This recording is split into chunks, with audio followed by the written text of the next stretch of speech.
ஒரு முக்கிய செய்தி கிடைத்திருக்கிறது, என்னவென்று பார்க்கலாம்.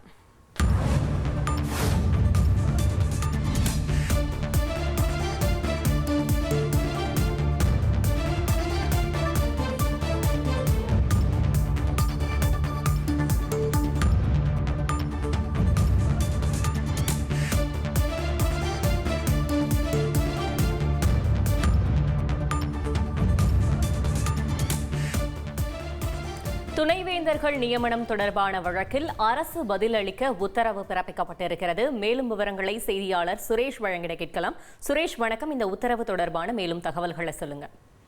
வணக்கம். பல்கலைக்கழகங்களுக்கு துணைவேந்தர்களை நியமிக்கக்கூடிய அதிகாரத்தை மாநில அரசுக்கு வழங்குவது, பல்கலைக்கழகங்களின் வேந்தராக முதலமைச்சரை நியமிப்பது உள்ளிட்ட அம்சங்கள் அடங்கிய 10 மசோதாக்கள் சட்டசபையில் நிறைவேற்றப்பட்டு ஆளுநர் ஆர் என் ரவியின் ஒப்புதலுக்காக அனுப்பி வைக்கப்பட்டது. அவர் ஒப்புதல் அளிக்காததனால் மீண்டும் சட்டமன்றத்தினுடைய சிறப்பு சார், என்னோட ரெசிக்னேஷன் எதுக்கு? நானே ஜாப்ஸ் உருவாக்கி பாஸ் ஆகலாம்னு இருக்கேன். எப்படி? பாஸ் வாலா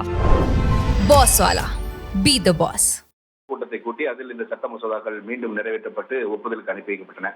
அதற்கும் ஆளுநர் ஒப்புதல் அளிக்காததால் உச்சநீதிமன்றத்தில் தமிழக அரசு வழக்கு தொடர்ந்தது. இந்த வழக்கை விசாரித்த உச்சநீதிமன்றம் இந்த பேரவையில் நிறைவேற்றப்பட்டு ஆளுநருக்கு அனுப்பப்பட்டு அங்கு ஆளுநரிடம் நிலுவையில் இருக்கக்கூடிய இந்த 10 மசோதாக்களையும் ஒப்புதல் அளித்து உச்சநீதிமன்றம் சிறப்பு அதிகாரத்தை பயன்படுத்தி ஒப்புதல் அளித்து உத்தரவிட்டிருந்தது. இந்த உத்தரவை தொடர்ந்து இந்த அனைத்து மசோதாக்களும் 2 அரசிதழ்களில் வெளியிடப்பட்டன.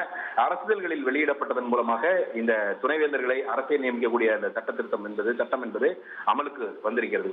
இந்த சட்டங்களில் துணைவேந்தரை நியமிக்கக்கூடிய அதிகாரத்தை அரசுக்கு வழங்கிய பிரிவுகளை எதிர்த்து திருநெல்வேலி மாவட்டம் பாளையங்கோட்டையைச் சேர்ந்த வெங்கடாஜலபதி என்பவர் சென்னை உயர்நீதிமன்றத்தில் ஒரு பொதுநல வழக்கை தாக்கல் செய்திருக்கிறார். அந்த மனுவில் இந்த சட்டப்பிரிவுகள் பல்கலைக்கழக மானிய குழு விதிகளுக்கு முரணாக இருக்கிறது, அதனால் இதனை சட்டவிரோதம் என அறிவிக்க வேண்டும் என்ற ஒரு கோரிக்கை முன்வைத்திருக்கிறார். அது மட்டுமல்லாமல் துணைவேந்தர்களை நியமிக்க அரசுக்கு அதிகாரம் என்றால் அந்த அதிகாரம் சட்டமன்றத்துக்கா, அமைச்சரவைக்கா அல்லது மாநில அரசின் நிர்வாகத்தின் தலைவராக இருக்கக்கூடிய ஆளுநருக்கா என்பது குறித்து எந்த ஒரு தெளிவுபடுத்தலும் மேற்கொள்ளப்படவில்லை என்று அந்த மனுவில் சுட்டிக்காட்டியிருக்கிறார். 1994ஆம் ஆண்டு ஏற்கனவே பல்கலைக்கழகங்களின் வேந்தராக முதலமைச்சரை நியமிக்கக்கூடிய வகையில ஒரு சட்டத்திருத்தம் கொண்டு வரப்பட்டது.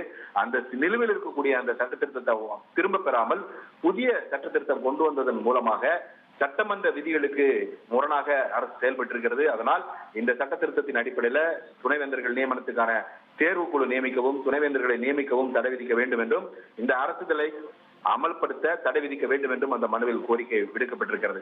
இந்த மனுவை விசாரித்த நீதிபதிகள் GR சாமிநாதன் மற்றும் லட்சுமி நாராயணன் அடங்கிய அமர்வு மத்திய மாநில அரசுகள் இந்த மனுவுக்கு பதிலளிக்க உத்தரவிட்டு இந்த விசாரணையை அடுத்த வாரத்திற்கு தள்ளி வைத்திருக்கிறது.